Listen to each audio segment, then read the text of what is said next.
মানে সবে শুনে কিন্তু নিজে কিছু বলতে পারে না। মাথার দ্বিতীয় অপারেশনের পরে ওর মাথা এক সাইড ড্যামেজ হয়ে গেছে। ডাক্তাররা বলছে অত কথা বলতে পারে না, ওটা দোয়া করেন আল্লাহর কাছে। 4 তারিখে বাইরের কাছে বাবা আম্মা আছে না বললা দেবিদ্যা কালাসান মারের আন্দোলনে গেছে। আলমপুর চৌমুহনীতে আমরা অবস্থান করি। তারপর যখন আমরা মিছিল নিয়ে সামনের দিকে আগাই, ওই যে আওয়ামী লীগ, যুবলীগ, ছাত্রলীগ ওরা ছাত্রদের উপরে ধাওয়া করছে।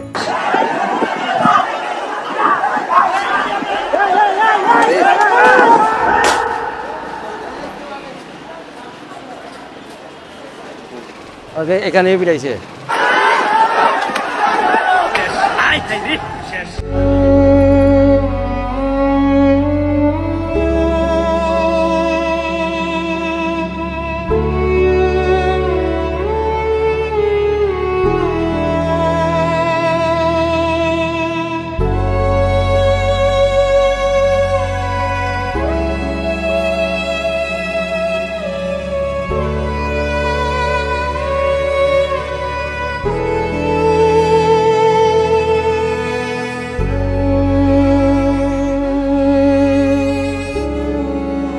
কি অনুভূতি এখন তো অ্যাকচুয়ালিতে যেভাবে জীবনযাপন করতে আছে, তার আম্মায় তার বাবায় তারে খাওয়াই দিতে হয়, কাপড় চোপড় পরাই দিতে হয়, টয়লেটের পানিটা সহ নিয়ে দিতে হয়।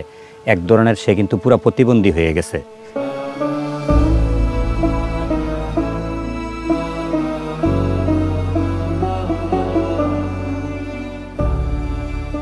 সামনে নির্বাচন, নতুন যে কোনো সরকার আসুক, যে সরকার চলে গেছে এই ধরনের কোনো সরকার যেন দেশে না আসুক।